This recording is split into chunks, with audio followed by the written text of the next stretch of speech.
Selamat malam Jumat sedulur-sedulurku semuanya, selamat datang di channel Sketsa Misteri 99. Channel kisah-kisah cerita misteri atau kejadian nyata yang pernah dialami oleh seseorang di dalam kehidupannya. Selamat menonton dan mendengarkan, jangan lupa untuk suka, komen, dan subscribe, agar malam ini kamu bermimpi indah. Salam malam Jumat. Desa Eyang yang menakutkan. Yah bener ini kelurahan Taman Sari, Kapitan, tanya Bu Eri celingukan, matanya mengedarkan pandangan ke sekeliling melalui jendela mobil. Iya bener Bu, ayah ndak lupa dan masih ingat banget sama tanah kelahiran ayah, ujar Pak Ferry. Kok sepi banget ya, ujar Putri. Mungkin karena malam hari, sahut Pak Ferry. Tidak ada aktivitas warga di malam hari, tidak satu pun ada kendaraan atau orang melintas. Yang ada hanya suara burung hantu bersahutan, membuat bulu kuduk meremang, seperti desa bukan manusia yang menempati, melainkan makhluk halus.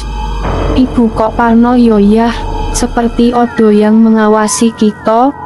Bu Eri memeluk tubuhnya sendiri, merasa takut dengan suasana kelurahan Taman Sari. Perasaan ibu sojo, sebentar lagi kita sampai, ucap Pak Ferry tanpa menoleh. Bu Eri tidak menjawab perkataan Pak Ferry, rasa takut yang ia rasakan begitu memasuki kelurahan Taman Sari, entah apa yang ditakutkan. Samar Bu Eri melihat sesuatu melayang di samping mobil. Astagfirullah, apa itu tadi? Refleks Bu Eri langsung memejamkan mata. Kode apa Bu? Tanya Putri khawatir. Gak tahu itu ada yang terbang di samping mobil, ucap Bu Eri gemetar. Mungkin perasaan ibu sojo atau ibu berhalusinasi karena kecapean, Pak Ferry menenangkan Bu Eri. Mungkin ya, Bu Eri menyahut perkataan Pak Ferry.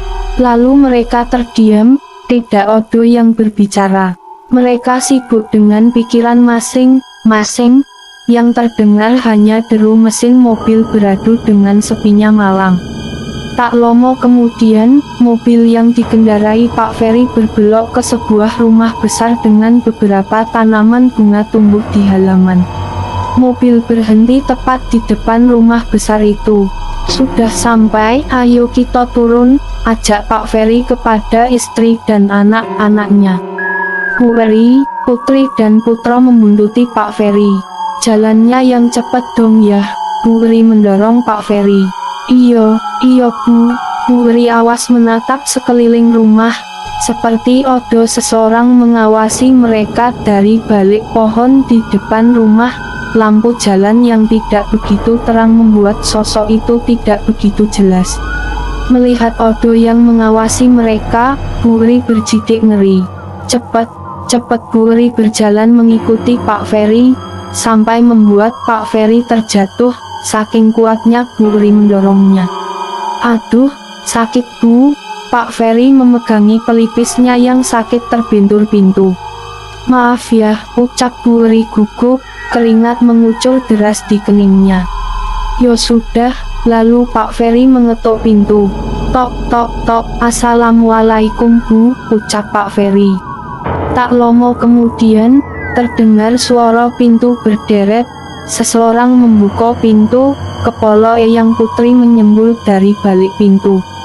Kenapa malam baru sampai, ayo cepat masuk, Eyang Putri menyuruh mereka masuk ke dalam rumah. Sebentar Eyang, barang belum kita turunkan, ucap Putra. Besok sojo menurunkan barang kalian, jawab Eyang Putri sambil menarik kami masuk ke dalam dan dengan terburu-buru Eyang Putri menutup pintu. Kenapa Eri pucat sekali? Eyang Putri melihat Bu Eri yang tampak ketakutan. Oh, mungkin cuma kecapean ojo Bu, jawab Pak Ferry. Yo sudah ayo makan dulu, Eyang sudah masak untuk kalian. Eyang Putri mengajak kami ke meja makan. Pak Ferry, Bu Eri, Putri dan Putra menurut. Yo memang dasarnya mereka belum makan sedari siang.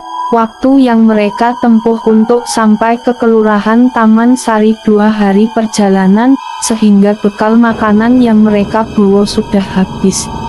Di perjalanan menuju Kelurahan Taman Sari pun tidak ada kedai penjual makanan yang buka, ditambah mobil yang mereka kendarai mengalami kerusakan.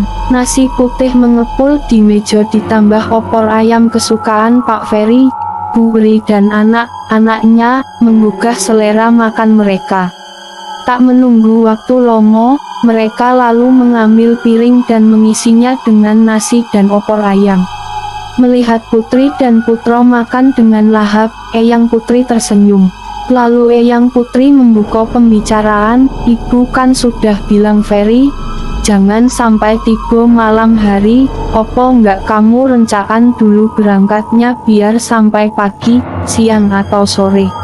"Sudah Ferry rencanaan Bu, tapi opo mau dikata, mobil yang aku kendarai rusak di jalan dan memerlukan waktu lama untuk diperbaiki," jawab Ferry. "Oh alah, tapi kalian nggak kenapa, nopo kan waktu memasuki Kelurahan Taman Sari?" tanya Eyang Putri. "Eyang bisa lihat sendiri kan, kami baik sojo, cuma ibu tadi lihat sesuatu terbang di samping mobil," Putri menjelaskan. "Untung kalian enggak kenapa, nopo?" Eyang Putri bernapas lega. "Kok Kelurahan Taman Sari jadi sepi banget Bu?" korek Bu Wuri. Eyang Putri menghela napas, "Yo maklumlah toh Kelurahan Taman Sari berada di pelosok, jadi wajar sojo sepi. Tapi dulu nggak sesepi ini Bu," imbuh Pak Ferry. "Entahlah Ferry, ibu juga kurang tahu awal mulanya Kelurahan Taman Sari bisa sesepi ini," jawab Eyang Putri. Eyang Putri terdiam, pikirannya menerawang jauh ke masa 18 tahun silam. Ia ingat betul semenjak dibakarnya rumah Nyi Lasmi karena tuduhan mengirim santet podo salah satu warga Kelurahan Taman Sari, desa itu menjadi angker. "Eyang, mikirin opo?" "Dari tadi Putra panggil." "Eyang diam ojo," ucap remaja 16 tahun itu sembari menepuk pundak Eyang Putri. "Ah, enggak le," jawab Eyang Putri berbohong. "Eyang nggak ikut makan," sahut Putri. "Eyang masih kenyang Nduk, kalian ojo yang makan, Eyang mau tidur dulu yo, besok pagi kalau mau jalan biar ditemani Pak Aryo." Eyang Putri lalu berdiri hendak meninggalkan meja makan. "Baik Eyang," ucap Putri dan Putra serempak. Sebelum benar pergi, Eyang Putri berbalik dan berkata, "Jangan keluar rumah malam hari." "Emang kenapa Eyang?" Putra mengernyitkan kening, tidak mengerti kenapa tidak boleh keluar malam hari. Padahal di kota Putra biasa berkumpul dengan teman, temanya malam hari. "Tidak boleh, yo tidak boleh," Eyang Putri meninggikan suaranya. Putra langsung terdiam, tidak berani bertanya lagi, takut membuat Eyang Putri marah. Malam itu keluarga Pak Ferry tidur dengan pulas, setelah lama menempuh perjalanan. Pagi buta Putri sudah bangun. Putri ingin jalan mengelilingi Kelurahan Taman Sari. Setelah melaksanakan sholat subuh, Putri keluar dari kamar. Di ruang keluarga sudah ada Pak Ferry, Bu Wuri dan Eyang Putri. Putri lalu bergabung dengan mereka. Putri menjatuhkan pantatnya ke sofa di samping Eyang Putri. Putri lalu memeluk Eyang Putri dan bersuara, "Eyang, udara di sini dingin banget yo, nggak seperti di kota. Ayah juga nggak pernah sih ngajak ke sini," ucap Putri sambil mencepikan bibirnya. "Iyo ayah minta maaf," sahut Pak Ferry. Seumur baru kali ini Putri datang ke Kelurahan Taman Sari.